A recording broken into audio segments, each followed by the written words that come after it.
As I'm walking through the lawn this morning, seeing some of these brownish red patches here. This is a really good indicator that fungus is starting to creep in a little bit. I don't see it widespread, which is good, but definitely an indication that the lawn is staying a little bit too wet for too long. The humidity has been higher overnight the past couple weeks. See another spot here where the grass is just turning brown. As I'm walking through the lawn, you can just see how wet my shoes are getting. There's so much dew and moisture in the ground still. It's a recipe for fungus to start growing. How much water and moisture was held overnight. It rained late afternoon yesterday. Nothing dried out. Everything is still wet. Here's another spot here. Another good indicator, something that I'm seeing in the grass, is these white webbings all over the grass here. That's another indicator that fungus is starting. The conditions are right for fungus. With the dew points and the higher humidity, the grass just isn't drying out fast enough. So you found some fungus in your lawn, you want to know what to do. One of the first things that you should do is to check your watering schedule. And you can't control rain, so if it rains at night and it's super humid, there's really nothing you can do about that. But one thing that you can do is make sure that you're not watering late at night. So if you're watering at 8, 9, 10 o'clock at night, you should stop that. You should change your watering schedule to earlier in the morning before the sun comes up. And part of the reason that's important is it allows the grass to completely dry out before the sun goes down. When it's super humid and there's moisture sitting on the grass blade overnight, those are the two things that are going to start to create fungus in your yard. If you've already found some fungus in your yard, I'm going to show you in a second what I applied and something that you can apply. You can find it at the big box stores. You can apply it at a preventative rate. You can apply it at a curative rate.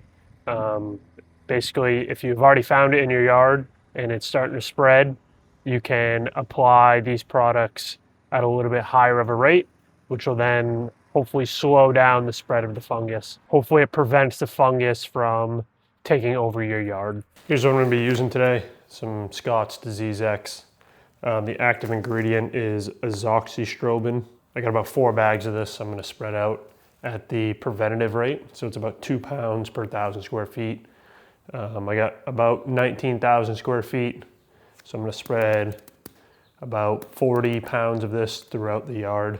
These are some of the more common diseases that we see, especially in cool season grasses, that the Scott stuff does a good job at preventing if you apply it at the right time.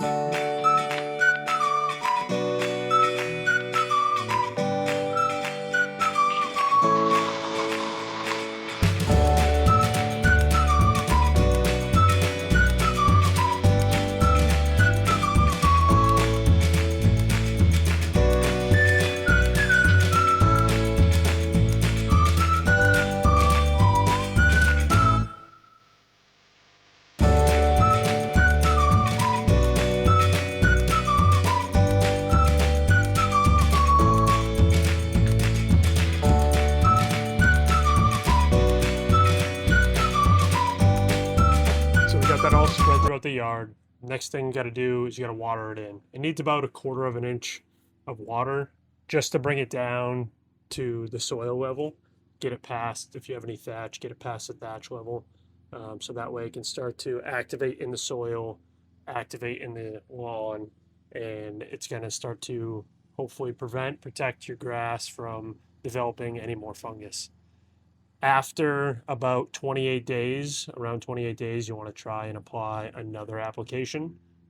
Again, as long as the humidity is high and there's moisture, you want to keep up with the preventative maintenance of getting that on your grass so that way the fungus doesn't creep in. So keep up with a good watering schedule, water early in the day, mow at the proper height, don't cut off too much of the grass, just maintain good habits, and it's going to help prevent any fungus from developing. I appreciate you checking out this video. If you found it useful, if you found the information good, please subscribe to my channel. Check out some of my other videos that I've done. And I appreciate you checking it out, and I'll see you in the next one.